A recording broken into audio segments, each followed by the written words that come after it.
وَإِذَا سَأَلَكَ عِبَادِي عَنِّي فَإِنِّي قَرِيبٌ أُجِيبُ دَعْوَةَ الدَّاعِ إِذَا دَعَانِ فَلْيَسْتَجِيبُوا لِي وَلْيُؤْمِنُوا بِي لَعَلَّهُمْ يَرْشُدُونَ نحمده ونصلي على رسوله الكريم اما بعد فاعوذ باللہ من الشیطان الرجیم بسم اللہ الرحمن الرحیم رب اشرح لی صدری ویسر لی امری واحلل عقدۃ من لسانی یفقہوا قولی. ناظرین، پروگرام دعا کیجئے کے ساتھ آپ کی خدمت میں حاضر ہیں. آج ہم انشاءاللہ والدین کے لیے دعاؤں کے بارے میں بات کریں گے کہ ہم کس طرح ان کے لیے بہترین دعائیں کر سکتے ہیں، کیونکہ والدین وہ ہستی ہیں جن کے احسانات ہم پر سب سے زیادہ ہیں. ان کے احسانات کا بدلہ ہم چکا نہیں سکتے، لیکن ہاں ایک صورت ہے کہ ہم ان کے لیے زیادہ سے زیادہ دعائیں کریں، خصوصاً اس وقت جب وہ دنیا سے جا چکے ہوں اور ہم ان کے لیے کسی قسم کی کوئی جسمانی خدمت یا مالی خدمت یا کسی اور طریقے سے کوئی مدد ان کی نہ کر سکتے ہوں. اللہ سبحانہ وتعالیٰ کو دعا کرنا بہت پسند ہے. اللہ تعالیٰ فرماتے ہیں وَقَالَ رَبُّكُمُ ادْعُونِي أَسْتَجِبْ لَكُمْ، اور تمہارے رب نے فرمایا کہ مجھ سے دعا کرو، میں تمہاری دعا قبول کروں گا. تو اللہ سبحانہ وتعالیٰ نے خود ہمیں حکم دیا ہے کہ مجھ سے مانگو، تو ہمیں اللہ سبحانہ وتعالیٰ کی اطاعت کرتے ہوئے مانگتے رہنا چاہیے. اور ویسے بھی ایک اور آیت میں آتا ہے کہ وَإِذَا سَأَلَكَ عِبَادِي عَنِّي فَإِنِّي قَرِيبٌ أُجِيبُ دَعْوَةَ الدَّاعِ إِذَا دَعَانِ فَلْيَسْتَجِيبُوا لِي وَلْيُؤْمِنُوا بِي لَعَلَّهُمْ يَرْشُدُونَ.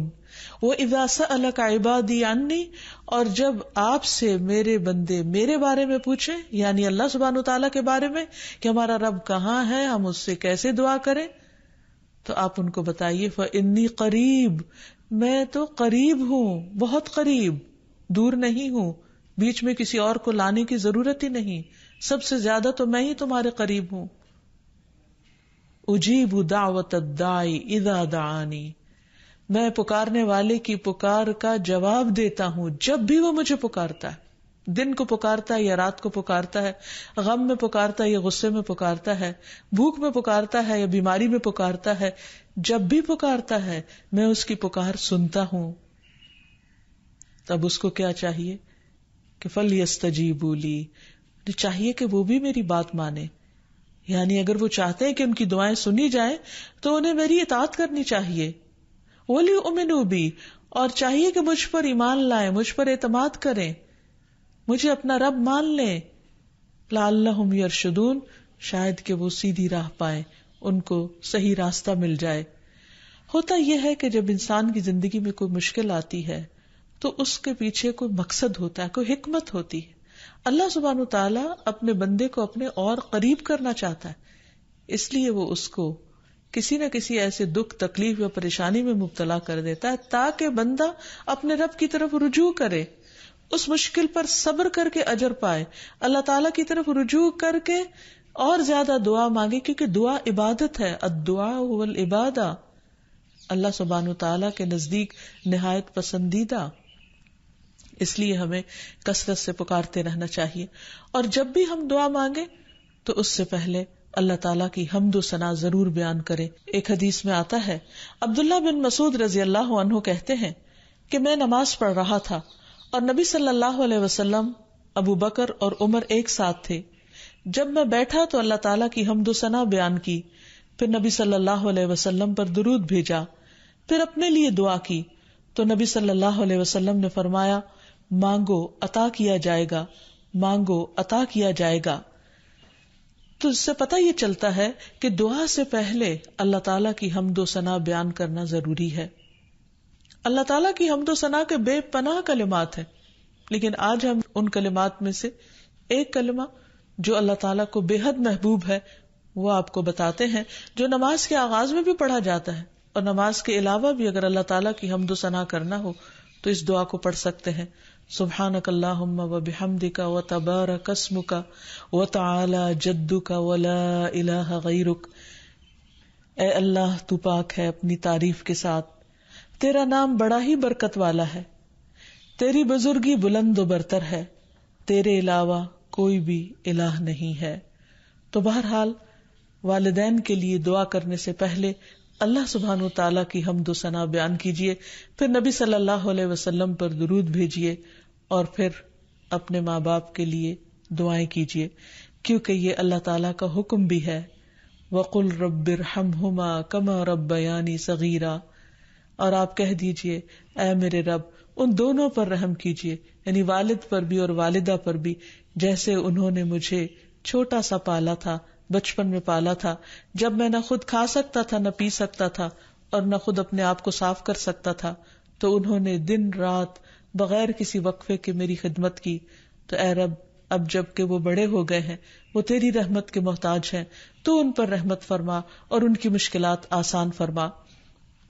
پھر اسی طرح والدین اگر زندہ ہو تو بھی دعا کی جائے، اور اگر وہ فوت ہو جائے تو وہ اور بھی زیادہ دعاؤں کے مستحق ہو جاتے ہیں.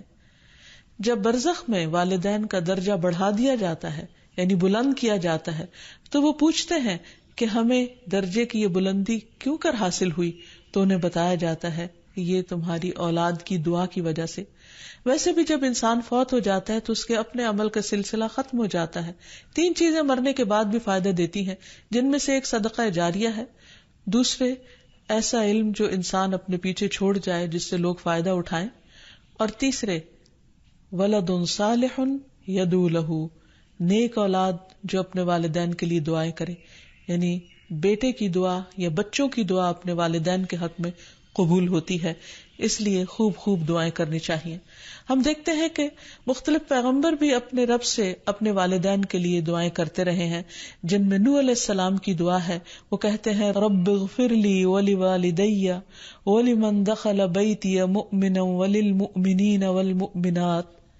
اے میرے پروردگار مجھے بخش دے اور میرے والدین کو بخش دے، اور ہر اس شخص کو جو میرے گھر میں مومن کی حیثیت سے داخل ہوا ہو ان سب کو بھی بخش دے.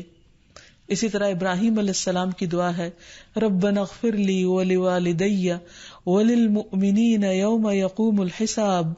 اے ہمارے پروردگار مجھے، میرے والدین اور تمام مومنوں کو اس دن معاف کر دینا جس دن حساب لیا جائے گا. پھر اسی طرح ہم دیکھتے ہیں کہ صحابہ کرام اپنے والدین کے لیے دعائیں کیا کرتے تھے، جن میں خاص طور پر حضرت ابو ہریرہ کا ذکر ملتا ہے کہ وہ ایمان لے آئے تھے لیکن ان کی والدہ مشرکہ تھی، اور وہ نبی صلی اللہ علیہ وسلم کے بارے میں ایسے کلمات کہہ دیتی جس سے ان کو بہت تکلیف ہوتی. تو ایک مرتبہ اسی طرح کے کچھ کلمات سن کر وہ روتے ہوئے نبی صلی اللہ علیہ وسلم کے پاس آئے، کہنے لگے کہ یا رسول اللہ صلی اللہ علیہ وسلم آپ میری والدہ کی ہدایت کی دعا کیجیے.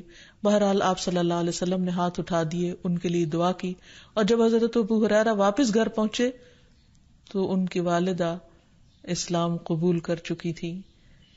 حقیقت یہ ہے کہ والدین کے لیے خود بھی دعا کرنی چاہیے اور دوسروں سے بھی دعا کی درخواست کرنی چاہیے.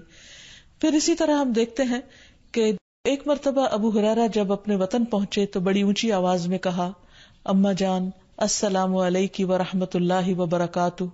انہوں نے جواب دیا وعلیک السلام ورحمۃ اللہ وبرکاتہ. پھر ابو ہریرہ کہنے لگے اللہ تعالیٰ آپ پر رحم فرمائے جیسا کہ آپ نے بچپن میں میری پرورش فرمائی. ان کی والدہ نے جواب دیا اے میرے بیٹے تمہیں بھی اللہ تعالیٰ بہترین جزا دے اور تم سے راضی ہو جیسا کہ تم نے میرے ساتھ بڑھاپے میں نیک سلوک کیا. حقیقت یہ ہے کہ ہم پر انسانوں میں سے سب سے بڑا احسان ہمارے والدین کا ہے. اللہ سبحانہ و تعالیٰ نے اپنے حق کے بعد سب سے بڑا حق ہمیں والدین ہی کا بتایا ہے. اللہ تعالیٰ نے بنی اسرائیل سے پکا عہد لیا تھا. قرآن مجید میں آتا ہے وَإِذْ أَخَذْنَا مِيثَاقَ بَنِي إِسْرَائِيلَ لَا تَعْبُدُونَ إِلَّا اللَّهَ وَبِالْوَالِدَيْنِ إِحْسَانًا. اور وہ وقت یاد کرو جب ہم نے بنی اسرائیل سے یہ پختہ عہد لیا کہ تم لوگ اللہ کے سوا کسی کی عبادت نہ کرو گے اور والدین کے ساتھ احسان کرو گے. تو حقیقت یہ ہے کہ والدین کے ساتھ احسان کرنا اس لیے ضروری ہے کہ ہم ان کا حق ادا نہیں کر سکتے جتنی وہ محبت کے ساتھ ہمیں پالتے ہیں. بچے والدین کی خدمت عزت کرتے بھی ہیں تو بعض اوقات مشکل میں پڑ کر بد دلی کے ساتھ، اس محبت کے ساتھ نہیں جو والدین کی محبت اپنی اولاد کے لیے ہوتی ہے، اور وہ ہر کام خوشی خوشی کرتے ہیں. والدین اپنے بچوں کے بڑا ہونے کی دعائیں مانگتے ہیں، لیکن جب والدین بوڑھے ہو جاتے ہیں تو بچے ان کے خیر و عافیت کے ساتھ دنیا سے رخصت ہونے کی دعائیں مانگتے ہیں. اور پھر والدین میں سے بھی خاص طور پر ماں کا حق ادا کرنا اور بھی زیادہ ضروری ہے، کیونکہ باپ کے مقابلے میں بچے کی پیدائش، تعلیم اور تربیت میں ماں کا حصہ اور ہاتھ زیادہ ہوتا ہے، وہ تکلیفیں بھی زیادہ اٹھاتی ہے. اور والدین کے لیے دعائیں کرنے کے ساتھ ساتھ ان کے ساتھ ادب اور احترام کا سلوک بھی کرنا چاہیے، خواہ وہ مسلمان نہ بھی ہوں، خواہ وہ اللہ تعالیٰ کے فرما بردار نہ بھی ہوں. اس سلسلے میں ہم دیکھتے ہیں کہ حضرت اسما کی والدہ ان کے پاس آئیں جو کہ ابھی اسلام قبول نہیں کی تھی، تو وہ نبی صلی اللہ علیہ وسلم کی خدمت میں حاضر ہوئی اور پوچھا کہ میری والدہ میرے پاس آئی ہیں اور بہت رغبت کے ساتھ مجھ سے ملنا چاہتی ہیں، تو کیا میں ان سے مل سکتی ہوں، ان کی مدد کر سکتی ہوں؟ تو آپ نے فرمایا تھا صلی امکی، تم اپنی ماں کے ساتھ صلہ رحمی کرو. اس بارے میں اللہ سبحانہ وتعالیٰ قرآن مجید میں بھی حکم دیتے ہیں کہ اگر وَإِن جَاهَدَاكَ عَلَىٰ أَن تُشْرِكَ بِي مَا لَيْسَ لَكَ بِهِ عِلْمٌ فَلَا تُطِعْهُمَا وَصَاحِبْهُمَا فِي الدُّنْيَا مَعْرُوفًا، کہ اگر وہ تجھ پر دباؤ ڈالیں کہ تو میرے ساتھ کسی ایسی چیز کو شریک بنائے جس کا تجھے کچھ علم نہیں، تو تم ان کا کہنا نہ ماننا، البتہ دنیاوی معاملات میں ان کے ساتھ بھلا سلوک کرنا، ان کے ساتھ بھلائی کے ساتھ رفاقت کرنا، یعنی عمدہ طریقے سے، اچھے طریقے سے زندگی بسر کرنا. پھر اسی طرح خاص طور پر والدین کے ساتھ نرم سلوک کرنے کا حکم دیا گیا، کیونکہ والدین جو عمر میں بڑے ہوتے چلے جاتے ہیں یا جس طرح ان کی قربانیاں زیادہ ہوتی ہیں تو وہ اپنی اولاد سے زیادہ ایکسپیکٹ بھی کرتے ہیں، تو انہیں بچوں کی طرف سے ملنے والی چھوٹی سی تکلیف بھی بہت ناگوار ہوتی ہے. تو اس لیے خاص طور پر ایکسٹرا کیئر کی ضرورت ہے والدین کے ساتھ معاملہ کرتے وقت، یعنی گفتگو میں بھی، پوسچر میں، رویے میں، معاملے میں، ہر چیز میں نرمی برتنے کی ضرورت ہے. اس سلسلے میں اللہ تعالیٰ فرماتے ہیں وَاخْفِضْ لَهُمَا جَنَاحَ الذُّلِّ مِنَ الرَّحْمَةِ وَقُلْ رَبِّ ارْحَمْهُمَا كَمَا رَبَّيَانِي صَغِيرًا، اور ان پر رحم کرتے ہوئے انکساری کے ساتھ ان کے آگے جھکے رہو اور ان کے حق میں دعا کرو کہ اے میرے رب ان پر رحم فرما جیسا کہ انہوں نے بچپن میں مجھے محبت اور شفقت کے ساتھ پالا تھا. اس سلسلے میں ہمیں ایک روایت میں یہ بھی ملتا ہے، عبداللہ بن مسعود کہتے ہیں کہ ایک شخص نے نبی صلی اللہ علیہ وسلم سے پوچھا کہ کون سا عمل سب سے افضل ہے؟ آپ نے فرمایا وقت پر نماز پڑھنا اور والدین کے ساتھ نیکی کرنا، پھر اللہ کے راستے میں جہاد کرنا. یعنی سب سے پہلا کام نماز، اور پھر انسانوں میں سے والدین کے ساتھ حسن سلوک. لیکن عام طور پر والدین کو اولاد کے ساتھ شکایت ہی رہتی ہے، کیونکہ بعض اوقات لوگ نماز بھی پڑھ لیتے ہیں، صدقہ خیرات بھی کر لیتے ہیں، لوگوں کے ساتھ اچھی طرح بھی معاملہ کر لیتے ہیں، لیکن والدین کے ساتھ ان کا وہ شفقت اور محبت کا معاملہ نہیں ہوتا جس کو وہ ڈیزرو کرتے ہیں. آپ دیکھیں کہ آیت میں کتنی تاکید کے ساتھ کہا جا رہا ہے کہ وَاخْفِضْ لَهُمَا جَنَاحَ الذُّلِّ، کہ تم اپنے پر یعنی اپنے کندھے ان کے سامنے عاجزی اور انکساری کے ساتھ جھکا کے رکھو. یعنی جب ان کے سامنے بیٹھو یا کھڑے ہو یا بات کرو تو اس وقت بھی تمہارے اندر ایک خاص قسم کا جھکاؤ ہونا چاہیے. پھر اسی طرح یہ ہے کہ والدین کو اف تک کہنے کی اجازت نہیں. بعض اوقات انسان کا اپنے والدین کے ساتھ ڈس ایگریمنٹ ہو جاتا ہے، کسی بات پر اختلاف ہو سکتا ہے، وہ دین کا معاملہ ہو سکتا ہے، وہ دنیا کا معاملہ ہو سکتا ہے، وہ سوچ کا فرق ہو سکتا ہے، وہ جنریشن گیپ ہو سکتا ہے، وہ کوئی بھی چیز ہو سکتی، لیکن اس میں اولاد کو یہ حق نہیں دیا گیا کہ وہ والدین کے ساتھ بدتمیزی کرے. ہمارے دین نے ہمیں یہ سکھایا ہے کہ وَلَا تَقُلْ لَهُمَا أُفٍّ وَلَا تَنْهَرْهُمَا، کہ تم ان کو اف تک نہ کہو اور ان سے ڈانٹ کر بات نہ کرو. وَقُلْ لَهُمَا قَوْلًا كَرِيمًا، اور ان کے ساتھ جب بات کرو تو بہت عزت کے ساتھ کرو، احترام کے ساتھ کرو. پھر اسی طرح ان کے ساتھ سختی سے بات نہ کی جائے، ان کا نافرمان نہ بنا جائے، جیسے اللہ سبحانہ وتعالیٰ نے یحییٰ علیہ السلام کو یہ حکم دیا تھا، یا یحییٰ خذ الکتاب بقوۃ وآتیناہ الحکم صبیا وحنانا من لدنا وزكاة وكان تقيا وبرا بوالديه ولم يكن جبارا عصيا. اللہ تعالیٰ نے یحییٰ علیہ السلام کو بچپن میں ہی حکم دیا کہ اے یحییٰ کتاب کو یعنی تورات کو مضبوطی سے پکڑ لو، اس پر مضبوطی سے عمل پیرا ہو جاؤ. اور ہم نے اسے بچپن میں ہی قوت فیصلہ عطا کی، اور ہم نے اسے اپنی مہربانی سے نرم دل اور پاک سیرت بنایا، اور وہ فی الواقع پرہیزگار تھے اور اپنے والدین سے ہمیشہ اچھا سلوک کرتے تھے. یہ قرآن مجید کی گواہی. اور کسی وقت بھی جابر اور نافرمان نہ ہوئے، یعنی انہوں نے کبھی بھی اپنے والدین کے ساتھ بدتمیزی نہیں کی، سختی نہیں کی، بد اخلاقی نہیں کی. پھر اسی طرح والدین کی نافرمانی کو حرام بھی قرار دیا گیا. حدیث میں آتا ہے کہ ان اللہ حرم علیکم عقوق الامہات، اللہ نے تم پر ماؤں کی نافرمانی کو حرام قرار دیا ہے. پھر اسی طرح ایک اور حدیث میں آتا ہے کہ اللہ تعالیٰ کی رضامندی باپ کی رضامندی میں ہے، اور اللہ کی ناراضگی باپ کی ناراضگی میں ہے.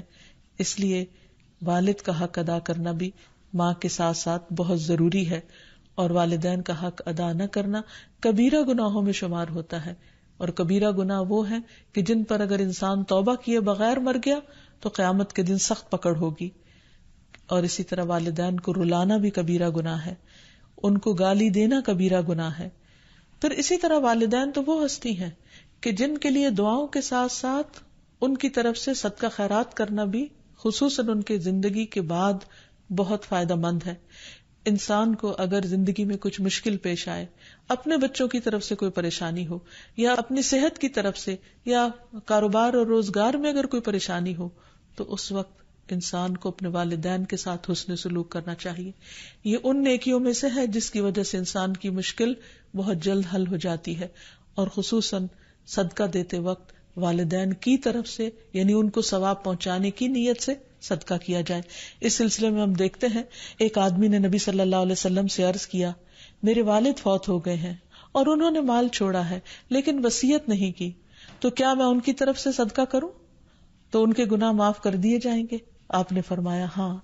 اسی طرح حضرت عائشہ سے روایت ہے کہ ایک آدمی نبی صلی اللہ علیہ وسلم کے پاس آیا اور عرض کی کہ یا رسول اللہ، میری والدہ بغیر وصیت کے فوت ہو گئی ہیں، اور میرا گمان ہے کہ اگر وہ بات کرتی تو صدقہ کرتی، اگر میں ان کی طرف سے صدقہ کروں تو کیا ان کو اجر ملے گا؟ آپ نے فرمایا کہ ہاں. پھر اسی طرح والدین کے اگر روزے رہتے ہوں تو ان کے قضا روزے ادا کیے جا سکتے ہیں.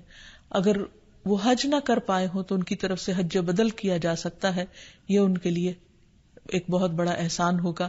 پھر اسی طرح ان کی نظر پوری کی جا سکتی ہے کہ اگر انہوں نے زندگی میں کسی سے کوئی وعدہ کیا ہو اور وہ اسے پورا نہ کر سکے ہو، اللہ تعالیٰ کے لیے کوئی نظر مانی ہو اور اسے پورا نہ کر سکے ہو، تو اس کو ادا کر دیا جائے. تو خلاصہ یہ ہے کہ انسان اپنے والدین کے ساتھ جو احسان کر سکتا ہے اس میں جب وہ زندہ ہوں تو ان کا دل خوش کرے، ان کی خدمت کرے، ان پر اپنا مال خرچ کرے، ان کی اطاعت اور فرما برداری کرے، خواہ وہ اللہ کے فرما بردار ہوں یا نہ ہوں، ان کے ساتھ حسن سلوک کرتا رہے. جب وہ فوت ہو جائے تو ان کی طرف سے صدقہ خیرات کرے، والدین کے دوستوں کے ساتھ حسن سلوک کرے، اور اس کے ساتھ ساتھ ان کے لیے خوب خوب دعائیں کرے. اور خصوصاً یہ مختصر سی دعا جو اللہ سبحانہ وتعالیٰ نے خود حکم دیا ہے کرنے کو، رب ارحمہما کما ربیانی صغیرا، اس دعا کی خوب خوب تکرار کرے اور ان کی بخشش کی بھی دعا کرے. اور آخر میں ہم سب دعا کرتے ہیں اپنے والدین کے لیے کہ اللہ تعالیٰ ان پر اپنی رحمتیں فرمائے اور ان کو اپنا پسندیدہ بنا لے، اور اگر وہ دنیا سے جا چکے ہیں تو انہیں جنت میں اعلیٰ مقامات عطا فرمائے. وآخر دعوانا ان الحمد للہ رب العالمین. السلام علیکم ورحمۃ اللہ وبرکاتہ.